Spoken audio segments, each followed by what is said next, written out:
అందరికీ నమస్కారం అండి. ఈ పండు మిరప, గమల, ఎండు మిరప బంగారు వర్ణంలో మెరిసిపోతున్నట్టు చూసి మురిసిపోయి మీ అందరికి చూపించాలనిపించింది. మేలిం రంగులో ఉన్నటువంటి ఈ మిరప చిన్న చిన్న కుండీలలో ఏ రకమైన రసాయనాలు లేకోకుండా పండించింది.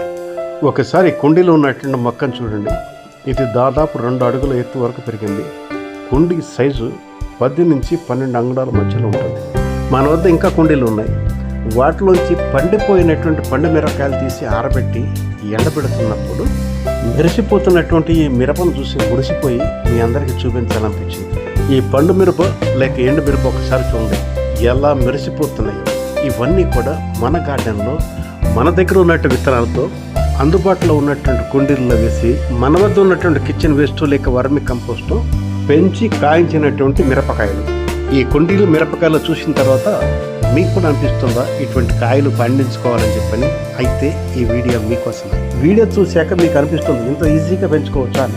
నేను చేసిన పద్ధతి ఒక్కొక్కటిగా చెప్తాను, లాస్ట్ వరకు స్కిప్ కాకుండా చూడండి. మన కిచెన్లో వాడుకున్నటువంటి మిరపకాయలు నాణ్యమైనటువంటి మనకు కావలసినటువంటి విత్తనాలని ఇటువంటి చిన్న కుండీలో వేసుకుంటే సరిపోతుంది.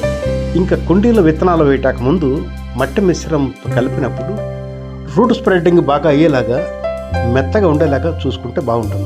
దీనివల్ల రూట్ స్ప్రెడ్డింగ్ బాగా అవుతుంది. మనం నారు తీసుకున్నప్పుడు వేర్లు డ్యామేజ్ కాకుండా ఈజీగా వస్తాయి. వేరే పాట్లో ఈజీగా నాటుకుంటాయి. ఎదుగుదల కూడా బాగుంటుంది. అయితే నాటడానికి ముందు కుండీలో మట్టి మిశ్రమం చక్కగా సరైన పద్ధతిలో మెత్తగాను లూజుగాను ఉండేలాగా చూసుకోవాలి. కుండీ సైజును బట్టి పెద్దగా ఉంటే ఎక్కువ మొక్కల్ని, చిన్నగా ఉంటే 1-2 మొక్కలు నాటుకుంటే సరిపోతుంది. కనీసం 10 అంగుళాలు కంటే తక్కువ ఉన్నటువంటి కుండీలు అయితే మొక్కలు పెట్టకండి. ఎందుకంటే వాటి సాయిల్ సరిపోదు. రూట్ స్ప్రెడ్డింగ్కి ఎదుగుదలకి తక్కువ అవకాశం ఉంటుంది. ఇలా నాటినటువంటి మొక్కలు మధ్య మధ్యలో మల్చింగ్ వేసుకుంటే చెమదనాన్ని రిటైన్ చేస్తుంది. అంతేకాకుండా కలుపు మొక్కలు కూడా రాకోకుండా కాపాడుతుంది. ఇక ఈ మల్చింగ్ వేసిన అట్ట మొక్కలు, తాడబొడ్డ మొక్కలు అయితే వాటిని తిని వానపాములు బాగా పెరుగుతాయి. వానపాముల వల్ల మన మొక్కలకి చాలా చాలా ఉపయోగం. ఇక మల్చింగ్ కోసం ఆకులు కానీ అట్ట మొక్కలు కానీ ఏదైనా వాడచ్చు. నేనైతే ఎగ్ ట్రైస్ వస్తే ఎగ్ ట్రైస్ వాడాను. ఒక్కొక్కసారి అమెజాన్ నుంచి కానీ ఫ్లిప్కార్ట్ నుంచి కానీ ప్యాకెట్స్ వస్తూ ఉంటాయి. ఆ ప్యాకెట్స్ మీద ఉన్నటువంటి పాలిథిన్ కవర్ను తొలగించేసి అట్ట మొక్కలు మాత్రం చక్కగా వాడుకోవచ్చు. అవి చాలా ఉపయోగపడతాయి. అట్ట మొక్కల్ని తినడానికి వానపాములు చాలా ఇష్టపడతాయి. చాలా బాగా అభివృద్ధి చెందుతాయి. నేనైతే ఎగ్ ట్రైస్ చేశాను. ఎగ్ ట్రైస్ వేసిన తర్వాత 15 డేస్ తర్వాత మొక్క ఎదుగుదల ఎలా ఉందో ఒకసారి మీరు చూడండి. ఇది 15 డేస్ తర్వాత మొక్క ఈ రకంగా ఎదుగుదల అయింది. దీనికి పూత పింద దశ వరకు మట్టిలో ఉన్నటువంటి న్యూట్రియంట్స్ సరిపోతాయి. అయితే ప్రికాషనరీగా ప్రతి 2-3 రోజులకు ఒకసారి నీమ్ ఆయిల్ స్ప్రే చేయటం మరవకండి. ఇక రోజు సరిపోయినంత మాత్రమే నీళ్ళు ఇవ్వండి.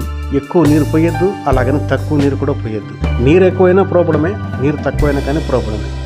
ఇక తర్వాత దీనికి ఎండ కావాల్సి ఉంటుంది. 5-6 గంటలు ఎండబడేలాగా చూసుకోండి.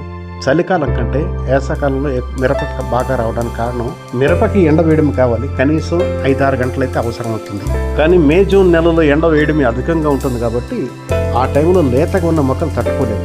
కాబట్టి వీటిని కుండీల్లో ఉన్న వాటిని కనీసం ఎండ వేయడం తక్కువగా ఉన్న ప్రాంతానికి మార్చినట్టయితే మొక్కలకు అనుకూలంగా ఉంటుంది. లేదా పైన ఎండ తక్కువ ఉండేలాగా పరద కట్టినా కానీ చాలా బాగా ఉపయోగపడుతుంది. ఇక మొక్కలు పూత పింద దశకు వచ్చినప్పుడు వాటికి ఎక్స్ట్రా న్యూట్రియంట్స్ అవసరం అవుతాయి. కాబట్టి చెక్కపిండి ద్రావణం కానీ, వర్మి కంపోస్ట్ కానీ, కిచెన్ కంపోస్ట్ కానీ, చెక్కపిండి కానీ 2 వీక్స్కి ఒకసారి కనీసం ఇస్తూ ఉండాలి.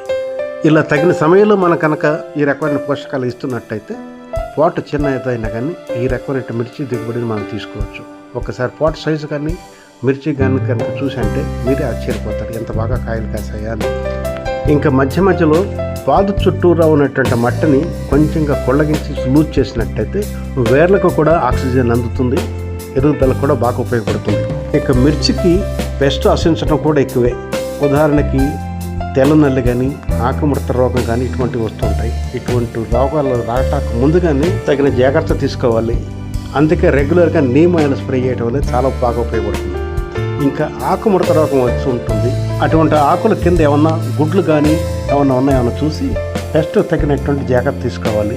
ఇంకా ఆకుల్ని తెంపి దూరంగా పారేయాలి. అలాగే పెస్ట్ వచ్చినటువంటి కుండీని కాస్త దూరంగా ఉంచడం వల్ల పెస్ట్ ఇతర మొక్కలు కూడా ఆశించకుండా జాగ్రత్త పడవచ్చు. అలాగే కుండీ మొదటి నుంచి పై వరకు కూడా ఒక్కసారి పరీక్షించుకోవాలి. పెస్ట్ కోసం పెస్ట్ ఏదైనా ఉన్నట్టయితే తక్కువ జాగ్రత్త తీసుకోవాలి.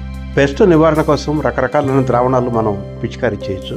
అవి కూడా మనం స్వయంగా తయారు చేసుకోవచ్చు. ఒకవేళ దాని గురించి తెలుసుకోవాలని చెప్పంటే మజ్జిగ ద్రావణం, ఇంగ ద్రావణం ఇలా రకరకాలుగా ఉన్నాయి.